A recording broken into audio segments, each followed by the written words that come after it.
Welcome back, ladies and gentlemen, to another episode of the Coast to Coast Traders Podcast. My name is Robbie. And I'm Flexing Joe. And today we got a pretty good episode. We're going to be talking about market versus limit orders. We're going to talk about heavily regarding the business of going full time. And then just a little quick recap about what happened on Friday. But I understand, Joe, you had a really great week. But how's your weekend going? Yeah, I had a good week. I just threw my notebook full of notes on the podcast down on the ground. So we'll just... Yeah, let me just get there real quick. There's no sense. Did you happen to have any champagne or what? No, I have some chilling in the fridge. Thank you. Cool, yeah. Cool. Yeah, there's no need to edit that out. I literally just did throw my notebook down on the ground. All good. Weekend is good so far. We're supposed to get walloped with some snow. I think there's a few big storms coming our way. So we got about like 6 or 7 inches on Thursday. I think we're supposed to get like, they say 4 to 8, it's like the most awkward ranges ever. Yeah. They can't be precise, you can't be too precise if you're a weatherman. What, are they installing cable? Yeah, exactly, right. We'll be there between 4 and 8. And then I think we have another storm coming on like Thursday and then another one like this next Sunday. So we're going to get a lot of snow in the next 7 to 10 days. So that's going to suck. But otherwise, weekend's good so far. Planning on taking the wife out to brunch tomorrow. So, just living it up. What about you? Awesome. Yeah, it's been a little bit dreary here, but we got a sunny weekend. We went to brunch this morning, did a little bit of thrifting. Nice. We got grandma's birthday tomorrow, so it's going to be a good weekend. Everything's good. The week has been pretty great for myself too. I had a little bit of a blow up on Thursday, but nothing too out of control. So it was, it was all within, well, for the most part within risk, but pretty good week overall. I can't complain. Yeah, looking at, bro. I feel like we've talked about it. I feel as if blow up is maybe not a fair term to yourself. Just. Yeah, that's true. We're always a little bit harsh on ourselves. Blow up is a bit harsh, but cool, yeah. Man. Cool. How old's grandma gonna be? 87, hon? Grandma me? 80. Oh, 82? Okay, 82 years old. Sweet. Happy birthday, Grandma. That's great. Yeah, we're gonna be getting dinner tomorrow, so that's why we're recording this today, Saturday, February 8th, rather than on the 9th. Nice, man. Yeah. Great. So let's kick it off into this first topic, which I know you and I have talked about many times. This is really a great idea that you had to cover, and that's market orders versus limit orders. Yeah, for sure. I know for a long time you've been on team or limit order, and over the years in the group you've posted some excellent sniper trades. And I'm not against limit orders for sure, but recently I felt like maybe half of my trades, or perhaps even more, were market orders. And considering I have a 10-point stop loss, that isn't always the best for me, right? That's on NQ, by the way, guys, not ES. NQ, yeah, 10 points. Yeah, that's a good delineation. So yeah, 10-point stop loss on NQ, $200, and on market orders, depending on the time of day, that could be a couple of points. It could be 5 or 6 points, and that could be half of my risk right there, right? Mm-hmm.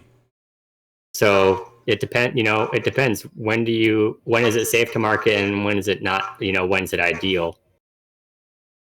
Yeah. For me, it's like if it's for early in the morning, there's a lot of volume and volatility. Probably don't want to be marketing.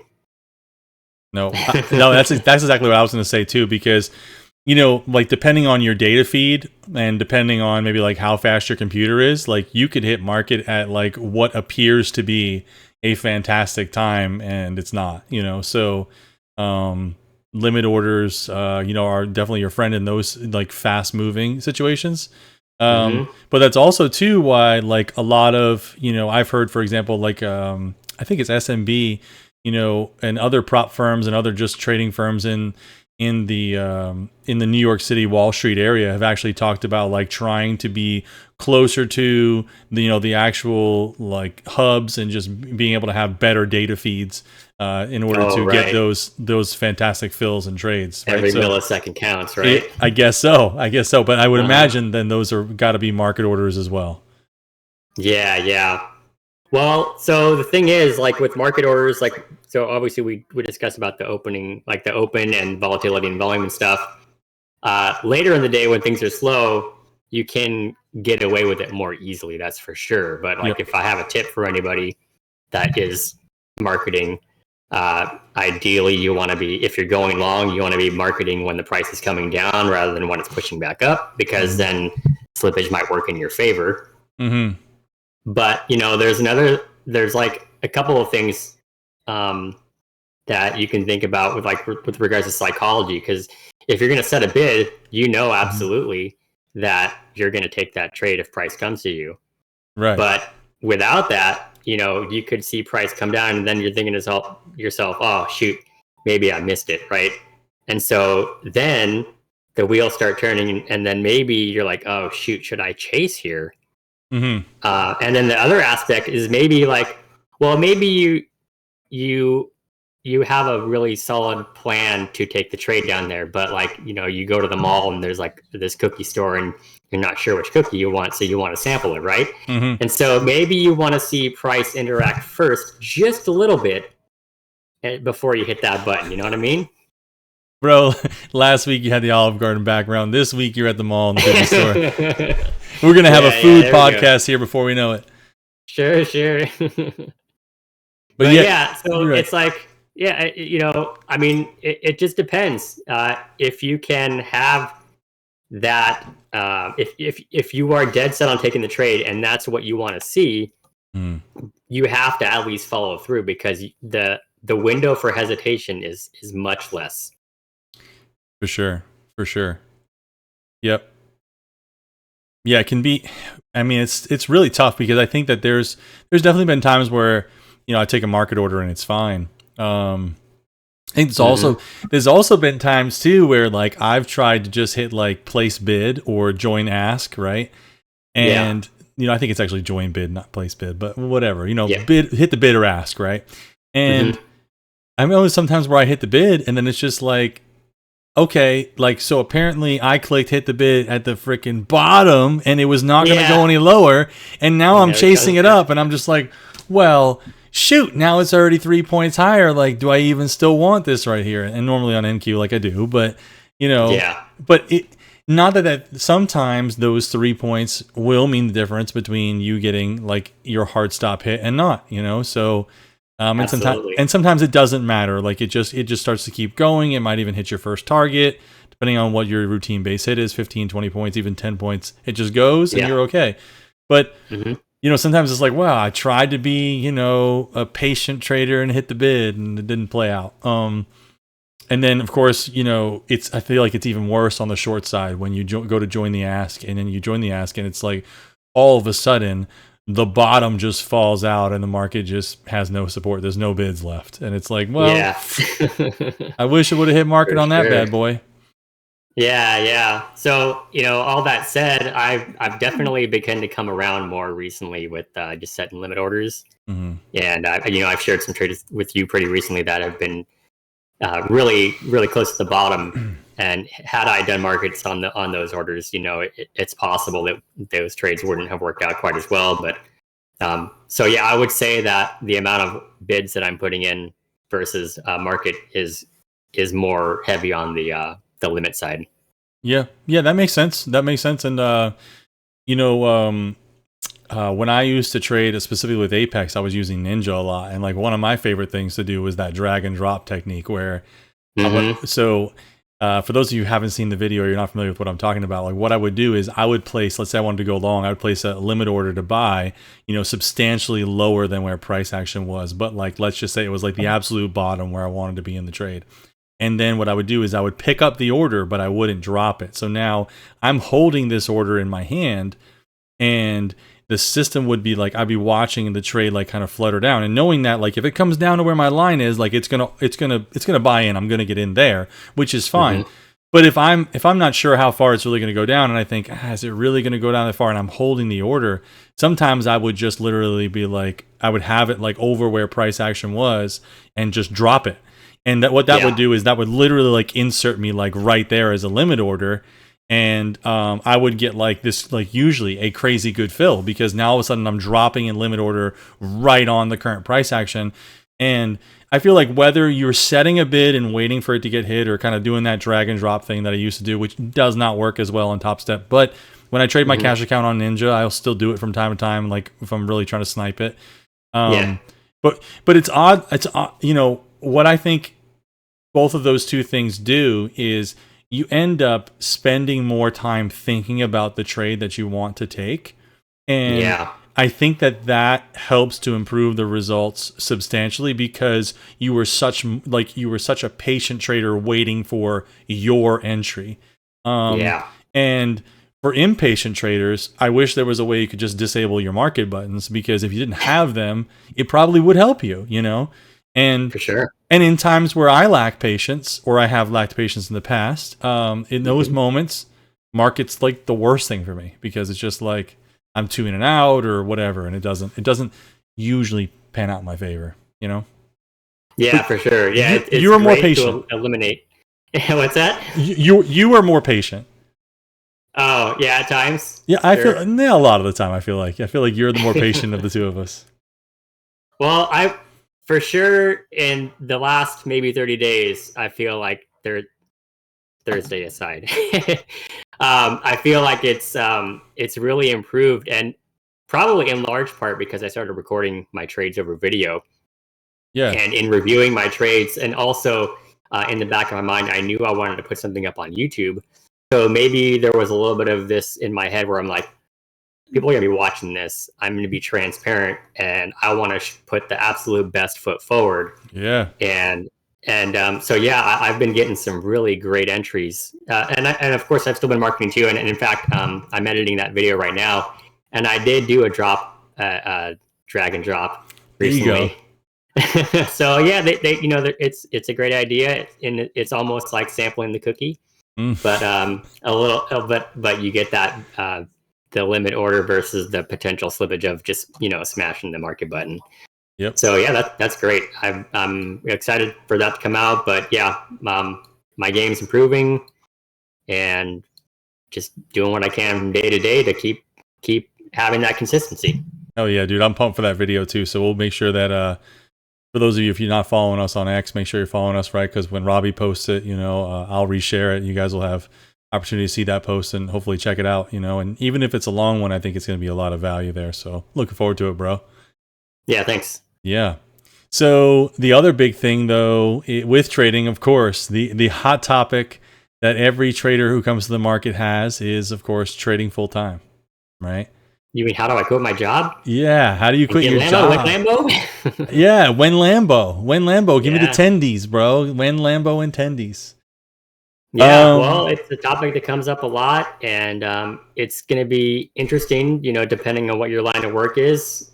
For me, it's interesting because I already own a business with my mom. I'm really happy with what I do. I like the job, and so I've thought about it, and you know, I'm close to surpassing my income from that, and I'm not going to quit. And luckily, since I'm the business owner, you know, I don't have to worry about hiding my trades. I can still trade at the office. So, like, why would I quit doing something I love? You know, I love these both. I love trading, and I love my job.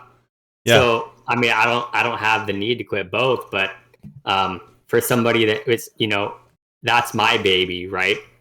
Not everybody has that. So, you know, if you're on the grind, that's a different story. It sounds more appealing to go full time, but there's a lot more involved than just saying, "Hey, I'm making enough to quit my job." There's more to it than that.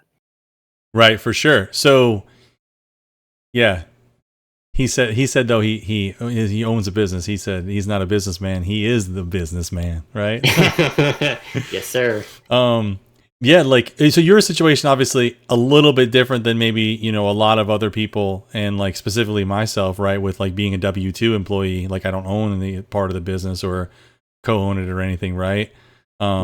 Which, so a lot of people often forget too that, you know, when you work somewhere, a company is paying you your salary, right? And you can look at your total compensation at the end of the year on your W-2. However, they neglect the fact that in reality, you probably make 30% more than that. And reason being is that, like, if you work a W-2 job, you pay 6.2% into FICA, I think is the most recent rate I saw. your company, the company you work for, also pays in 6.2%. So now that's at 106% of your salary. And then like I have a 6% company match on my 401k. So I'm paying at 6%, they're paying at 6%. Now we're at 112, right? And then that's a good point, actually, Joe, because people like, and I'm not going to get political about this, and it's a brief topic, but like when people talk about the minimum wage and stuff, people forget that employers actually have to match the unemployment and all those other things. So not only are you getting those wages deducted from your payroll, the employer is matching it too. So it's like, yeah, maybe you're getting minimum wage, but like technically it's a little bit more because the company's matching that. Right. So it's stuff people don't know about this stuff unless they've been in business for a little while. Right. Or management maybe. Yeah, or management if you have experience running a P&L. So you have a 401k, right? You have the FICA. Then you have the company's portion for your health benefits. Now, depending on the size of the company you work for, that could vary in terms of what they're paying in for your premiums, and their group discount rates or whatever. But like, that's a significant thing as well. And that amount that they pay in or so that they kind of, account to your behalf is going to depend on how often you went to the doctor and this, that, and the third. But you should strongly be considering your own personal health and your family's health history as well into this consideration, right? Like, if say you're an individual who is at a high risk for heart disease and diabetes, right? Like everybody in your family has it and you're overweight and you're unhealthy.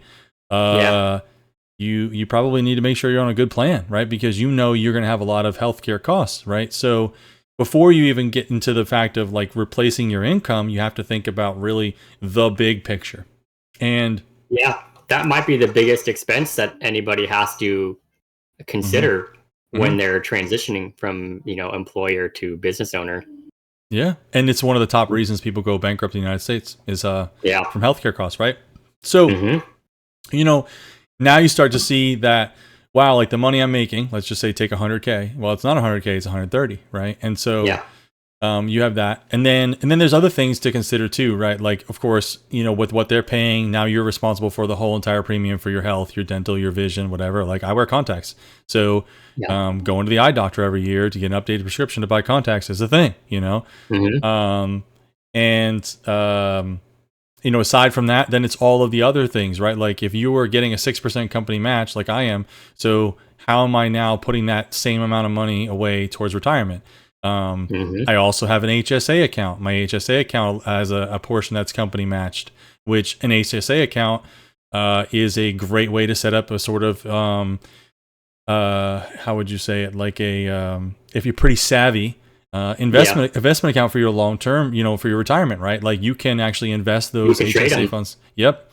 And you can invest that. You can have tax-free growth there, and you can hold on to it. And if you're really savvy and you have low healthcare bills, you can pay those healthcare bills out of pocket, reimburse yourself at a later date, as long as you keep the receipts, and that offers a lot. So when you have all these different things, these different little bits that are all kind of funneling into, your bucket of income at the end of the year, suddenly when you start peeling all of this away, it's like, wow, like I have to make a whole lot more, which is going to then add to, the stress level of just needing to perform in the market. And I think a lot of traders can attest to, and this fact will resonate with them, when you come to the market itching and looking to take a trade to make money, how does that usually pan out for you? Not well. Yeah, not good. And so like on the point of all the HSA, the 401k, all that stuff, the company matching, a lot of people think about that as like free money. And so, like you said, you have to now factor what you think your income was, but like what was the actual extra benefit of all those employer matching transactions that you now want to make for yourself. Right, that's right. And then, like because a lot of companies that offer a 401k, they don't have maybe a designated retirement plan. But like if you work like let's say at a union job or anything, you have any sort of job that you work at that has an actual retirement, right? Like how long have you been there, right? Because that's a very big part of it too. You've been somewhere 15 years and you're eligible for retirement after 24. You're more than halfway there. Like so are you going to give up the retirement because you forever want to get out now? That's a forever thing. You're going to give that up forever to have like 9 years right now, like, because more often than not, right? Remember the 90-90-90 rule, like 90% of traders lose 90% of their funds in the first 90 days. So obviously you have to be past that point and be successful enough to even be thinking about going full time, right? But then, are you going to fall in like the next 5% that lose their money in a year, 2 years, whatever? It's a very, very big decision. And absolutely. then there's also, what is your family, right? Like, are you a single guy or a girl, a single individual who, maybe is under 30 and you have a lot of time to maybe recover from a trading blow up? Or are you like me, late 30s, wife, 2 kids, house, etc., and kind of a whole lot more, quote unquote, on the line? And if there is a substantial blow up or breakdown in the financial, picture for me, I have less time to recover. Yeah, and the pressure, like when you have only yourself to think of, you can kind of be as reckless as you want because it's only you. But when you have a partner and kids that are, you want to be the best parent you can be. Now it's like, okay, I can't mess this up. I can't mess this up, and we're gonna have messed ups. So, it's just a whole ball of emotions because it's just so stressful. Yeah, and it's not. I mean, you want to find your consistent rhythm before you even consider it, and then let that work out for you for a while, because sometimes we'll hit that first payout or whatever, and maybe it's a fluke, and then you don't get one for so many months or whatever. But once you start getting them, once you start racking them up, and it's like, okay, I can regularly rely on this every month, and it's been a year or 2 years or something, then that's when you start to think about it. And then at that point, you're probably going to have a size up conversation with yourself too. Right. Exactly. Yeah. Yep. Exactly. And there's also other things to consider as well. How long you've been with someplace, the company that you're at. And like, for example, one of the best things about my job is I do get 7 weeks of paid vacation. That's insane, right? That's great. Fantastic. Yeah. And I structure my vacation around when it works for myself, for my life. But like, if you're a single trader or a single person who's a trader, you don't have a wife or spouse, kids, maybe you want to structure that, based off of historical data, because you've been trading a couple of years. You want to structure your vacation time around like when the market was hot for you, and take those days off and trade. But like when the market's kind of like fizzled, a lot of traders take the summertime off, right? August is maybe notoriously not a great month. If you look at typical, returns for equities in January, not very good, right? So, maybe you're just say, well, whatever, I'm going to work those months. I'm not going to take any pay time off, PTO, whatever you call it. And then you work those months, right? Because it's like, well, the market's not really hot. So there's a lot of different ways, a lot of, different things to consider. It is a very, very big decision. And you also should consider, should you want to go back to that role or that position? How likely is it going to be open?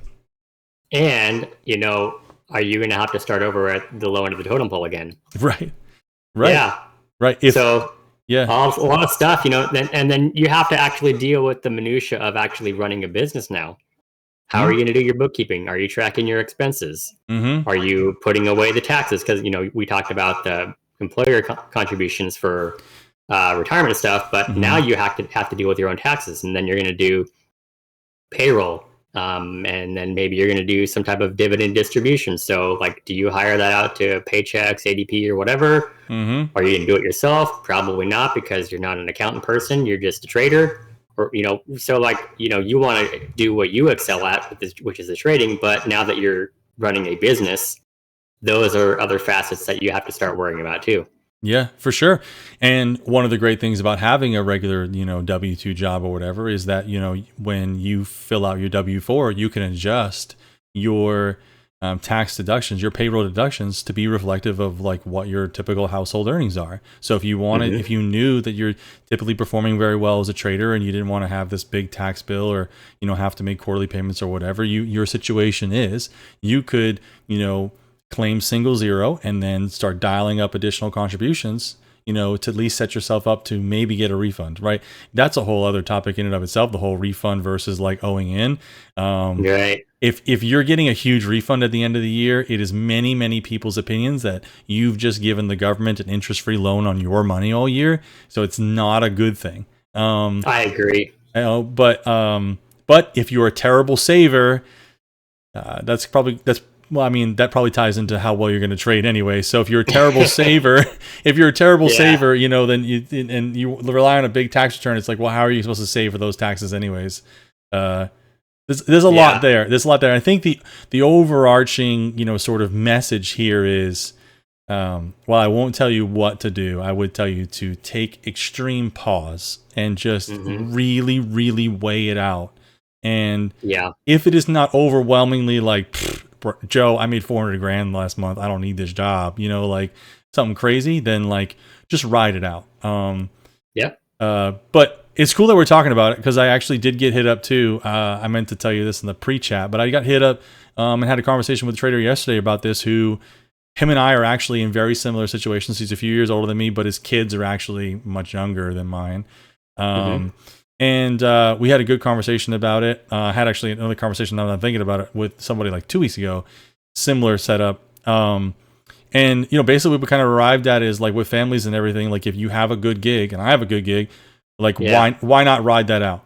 I know if I left my company that I'm at and I came back for the first year, I would not get the 401k company match, and I would lose all that vacation time and probably lose, a substantial portion of my pay and all that stuff. Versus, if I stay and ride it out, I've got a great job. I enjoy a lot of the people that I work with. Sometimes I do not enjoy a lot of the bureaucracy and crap like that. But that's going to be everywhere. And by and large, I've been there a long time. I'm very good at what I do. And so why not just ride it out? Right? Like, yeah.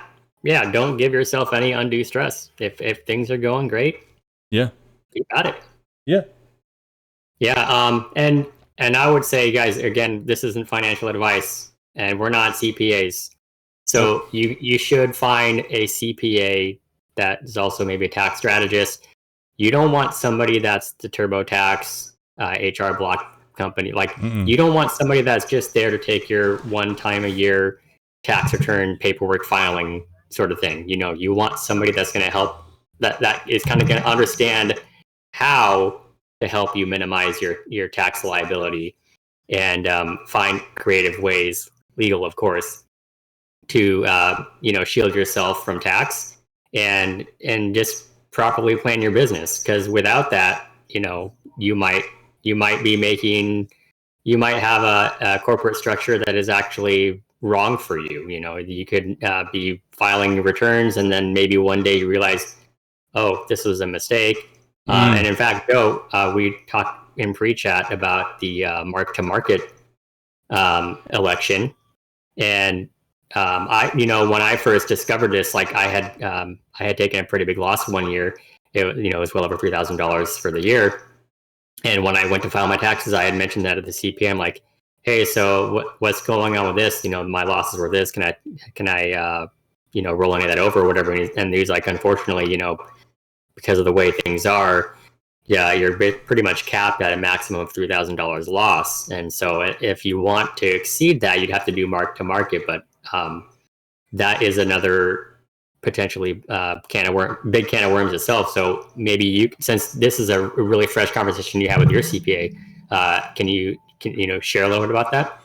Yeah, basically what he was explaining to me, and again, I would apologize if any of this is incorrect or I just remembered incorrectly, but what he was explaining to me is that essentially when you take that mark-to-market election, you are treating your trading now as its own business, its own entity, right? And so, you're just opening yourself up there for maybe additional taxes when you become profitable, and you're going to be taxed at like a higher rate because, if I remember correctly, everything's going to go onto your Schedule C.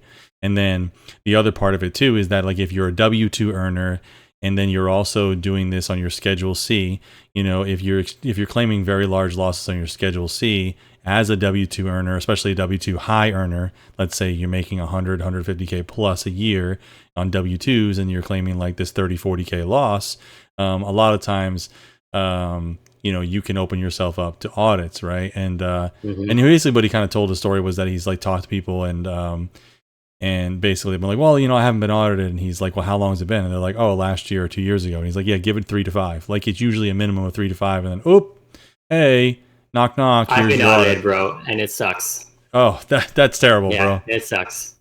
Yeah, that's terrible. So, yeah, I mean, it's, I think obviously overall, I think the best thing is, you don't have to take mark to market if you can control your losses. And the reason why the 3K thing matters for anybody who doesn't know is that you're only allowed to like write off a 3K loss like per year. So theoretically, like if you lose 9K, you write off 3, you roll 6, and then you can keep writing off the 3 as long as you're not like adding to it until you've used all 9. So more or less, right? Yeah, loss carry forward. Yep, loss carry forward, exactly. So, but accounting is very tricky, and you definitely need to have a good one.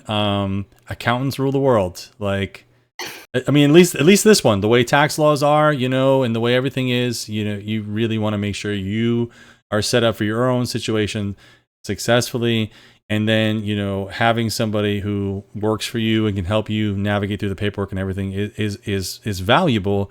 And so even if it costs you $1,500 for the year, it's like, well, I have peace of mind that this guy's got my back, and he doesn't want to get audited either, right? Like he's done this thousands of times. So versus that guy or girl at Liberty Tax inside of Walmart or whatever it is that says, hey, you're good, we'll write this off. You're gonna get a big fat return, and I'm getting 20% of it. Yeah, and at this point, people, right, we're probably making decent money in the market if we're considering tax strategy and that kind of stuff. And so your time is more valuable trading than it is trying to do your own taxes or scrimping a little bit to try to, take it to H&R Block or whatever, and no disrespect or shade to H&R Block in those places, but like, you got to find somebody that is not just using software to punch in some numbers. You want to find somebody that is doing like the heavy lifting as far as like figuring out how to help you put how to spend down near the end of the year, or just plan for the future and just different things like that. Yeah, and like Robbie said, no shade at those organizations, but I've known some people to work at H&R Block, and oh god, it is a nightmare thinking about them doing my taxes. Like, oh my god, don't do it. Yeah, so quality, you guys, find a CPA that speaks your language and isn't afraid to answer your questions. Because golly, man, I've been through a couple, and the last one I had, we were paying them a good amount of money, and I felt like I could ask a question and asking for clarification, and I just felt like I couldn't get the time of day to like, hey, can you dumb this down for me? I just don't understand it. Yep. And I just felt like I never got that response that I needed. So when I found this new person, like I was over the moon, because they answered questions. They set up our corporate structure in a different way. We switched from a C corp to an S corp, and overall, I'm thoroughly pleased with the communication and the amount of dialogue that we have with regards to how we plan for our spending and expenditures and stuff like that. So yeah, pretty great. Yeah, definitely, man. That sounds really awesome too. If we could just briefly go back to like, how, if you're trying to arrive at that decision of should you make the leap to go full time, I think that it's definitely something it's like something people dream about, right? It's like elusive, like to be able to say I'm a full time trader. I think there's like two immediate thoughts that I have, and Robbie, I know you're going to jump in on this first one. It is that like, when you tell people you do it, right? And then it just jumps into this like, can you trade for me? Or then everybody's like, they either like want a stock pick or then they just start asking you like just off the wall questions, whether it's about your strategy or like, hey, I have XYZ stock in my, blah, blah, blah, my trading account, my portfolio. Like, what do you think I should do with that? And it's like, I totally get messages like that. It's like, yeah, I'm ready. In fact, a couple of episodes back, we talked about this kid I used to game with, and he came out of the woodwork asking about NVIDIA, and I hadn't talked to him forever. And it's like, because oh yeah, Robbie's into trading. Maybe I should hit him up. But yeah, it's funny, of course we all want everybody to win, but if you're only showing up out of the blue just to hit up that stock question, it's like, come on, bro. Yeah. Yeah. You know what? You know what we should do? Can you do this for next episode is find when he messaged you and then how close it was to that like Nvidia all-time high break. But because like usually when I think it people come was. out, when people come out of the woodwork and they're like, "Hey, I heard about this stock." It's like, "Oh, this is the top. This is the Yeah. top." You know? Yeah, for And sure. I was telling a trader a story this yesterday that I came into work. He's looking right now. I came into work on a Saturday because I work an odd schedule, and I was working Saturday, and this trader was, this person that works with me, right, was like, oh yeah, like, I'm thinking about getting in trading some stocks. I heard Nvidia is like really the company to invest in. They're doing a lot with AI and this and that. And another guy's like, yeah, I heard about them too. I was thinking about buying a few shares, like, and just start buying some shares, like when I can every paycheck or something like that. And I'm just like, this is the damn top. This has got to be it, right, bro? You know what happened the very next day? DeepSeek AI news, bro. Oh, The very yeah, next yeah, day. The very next sure. day. So I was just like, that's it. But Okay, bro. January 7th. Literally the double top. bro. 153. Oh my god. Yup. Oh my god. Yup. Yeah. Hey, if this guy ever messages you again about a stock pick, whatever, Go short. and let me in on it, dude. Let me in on it. Yeah. It's Oh, man. it's not insider trading, but it's a model. It's a trading model. That's funny. Yeah. That's Yeah, funny. that's funny for sure. But the other thing about like, and I feel like I'm sorry if I've beaten this topic to death, right? With the full time is, obviously we didn't just mention it, but your budget, like be mindful of like what your annual budget is, like how much do you have in savings, and I'm talking about savings you're not tapping into, right? Like, do you have? Yeah. What's your burn rate, and do you have 6 months worth of savings to carry over in like worst case scenario? Yeah, and I think like the statistic is that like most millennials are like one catastrophe away from financial disaster, right? So like the oil burner goes in your house, and then all of a sudden it's just like, I don't have money to pay for this, right? Like, Yeah. and that's of course that's non-traders, but I think you guys understand the point there is that most people are living paycheck to paycheck. The economy is very difficult in America and a lot of places in the world, and so we're not. It takes a lot to be financially secure. So Yeah, for sure. there's far more risks, right? Trading is inherently risky. Very few people make it out of this long term as being successful, and you see that. Like, go on X and try and count the number of accounts that you can see where so and so's been trading for 20 years, right? Like, Yeah. it's a very small handful of people, and a lot of them. I can't say I don't think I know anybody on X that's a long time trader. Like, I feel like anybody that I'm watching or shows up in my feed probably got to come up, around COVID or, just before maybe. So Right. in the grand scheme, relatively new traders, Right. And what do a lot of them have in common? They offer a service of one kind or another. So look at like Mancini. Everybody talks about Mancini levels, Mancini this, Mancini that. You subscribe to his newsletter. He gets paid to type his thoughts about trading in the market onto the screen. Yeah. And I'm not knocking the guy. Like, good for him. He turned his knowledge and his edge into another cash stream, right? And Right. like, you should have multiple forms of revenue. So if you're successfully trading and you're working a full-time job, what's the problem? Yeah. Right? Like, and if not, if maybe you can drop down to part-time. Maybe you can pick up a side hustle. Maybe you can do something on the weekends that you enjoy, maybe just every Saturday, right? And so whatever it is, find something that brings in alternative revenue streams, right? And hell, maybe you just be smart for a few years and trade your butt off and work your butt off and start buying properties or this, that, or the third, and you generate rental income that will offset you, and so you have a little nest egg to trade off of, but you're not worried about your overhead expenses anymore. And whatever it is, point being, take time to think about it, pause, and definitely consider weighing this decision out with somebody who's been there before. Yeah, absolutely.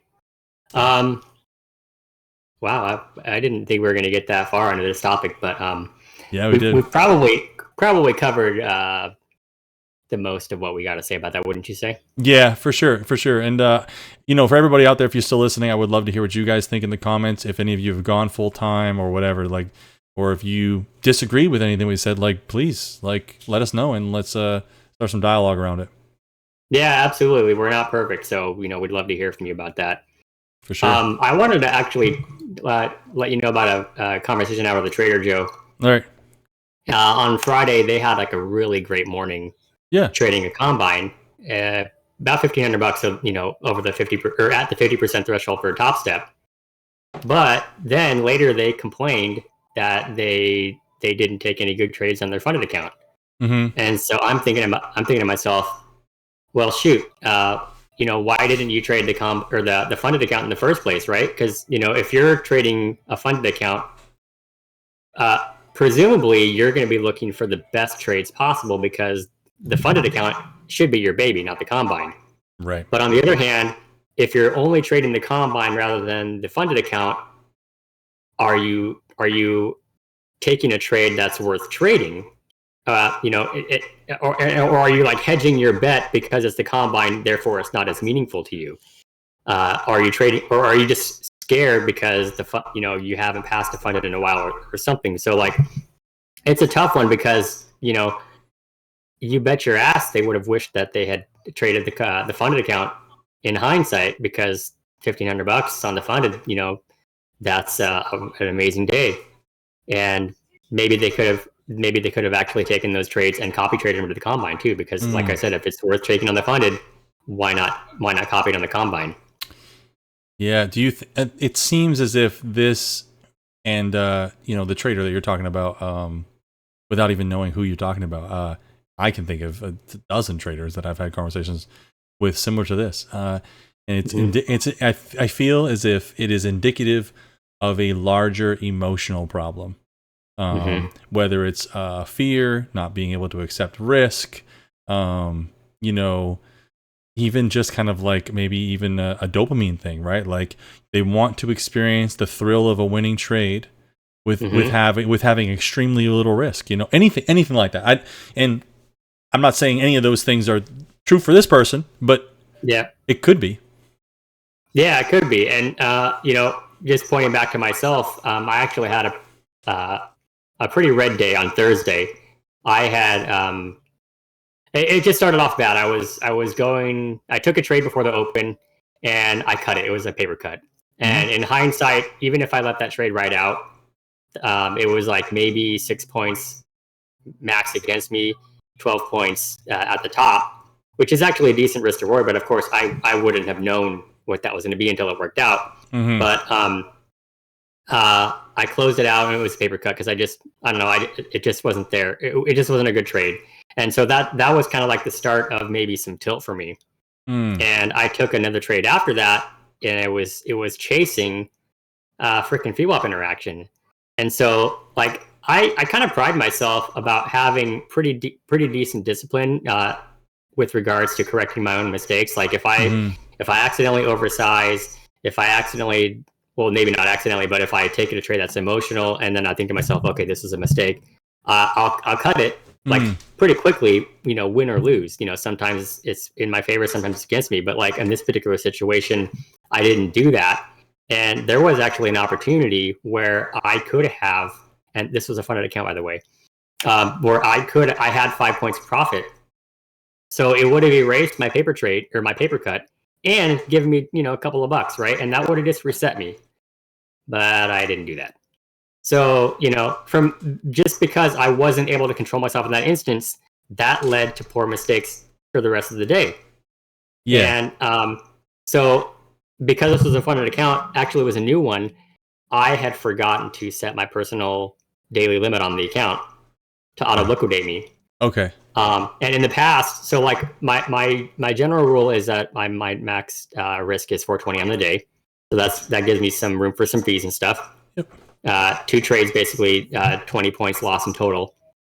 And by the end of my morning, I was down 379. And so I was kind of thinking to myself, maybe I'll just take a hero trade and see if it works out, which is stupid also. Because at that point, I guess I'm basically gambling. Right. And because I didn't have the personal daily loss limit in effect, that trade ended up going full stop on me. So it was outside of my typical daily loss, but Right. it wasn't enough to wipe out my previous days. And I guess I've been having a little bit of a good streak here with my trades, Yeah. and so that didn't put me red by any means. But I also shared with you that I can make this back, but I don't have to put the pressure on myself to make it back the next day. So Yes. on Friday, I took a trade, and I was copy trading actually funded accounts. And first trade was a loser, and that's okay. But then I took two trades back to back that were winners, and I just decided to lock it up for the day. Yeah. So I did. I mean, technically, I made it back and then some over the two accounts. But if I'm just talking, on a 1-to-1, I didn't. But that's totally fine. And that's just a pressure that I didn't need to put on myself, because as long as I'm not forcing the trades, which I pretty much did the day before, then the profit's going to come. Yep. Yep. And so there's like two parts to that story that like really stand out. Is like, first, I think if I could go back to that point where, in hindsight now you realized you could have taken that profit and been like back to break even. Like, at the time though, that wasn't part of that trade's plan. Like the trade, that trade was its own unique trade that you had a legitimate profit target of greater than going back to break even. Because if your sole purpose is to get back into break even, you would have been trading P&L, which you're pretty good at not doing. So like in hindsight, I think you can kind of like say, well, I should have done that, but then like the fact that you didn't do it is also good. So it's kind of a toss up there, because I think it weighs heavier on the better side of things because you traded your plan, Well, no, see, that's the thing though, because like this trade was awful. Like I had chased you up, right? Okay. So I mean, that should have been just that trade alone right there. That should have been enough for me to just pause it, even if it wasn't a break even. Like if I just cut it right there, maybe a couple of points, paper cut, that should have been enough for me to say, okay, just take a little bit of a break and then reset. Because of course, if the trade won, that would have been great, but that would have been rewarding bad behavior, and that's something that I really don't like to do. Okay, all right, got you. But for sure, the other part there about not needing to make it all back in one day is great, and many, many, many traders, I've seen this, and I can attest to having been there myself at times, get burned by trying to make back a loss immediately. And like, forget about the next day, like immediately trying to get their money back. Let me get back whole. Let me get back to green, especially if they go green to red. Oh, I was up $300. Now I'm down 100. Let me just get back to break even. Let me just restart. No, like that is never the right mindset. Oh man. Like that's just, you're playing with fire so bad there. You are.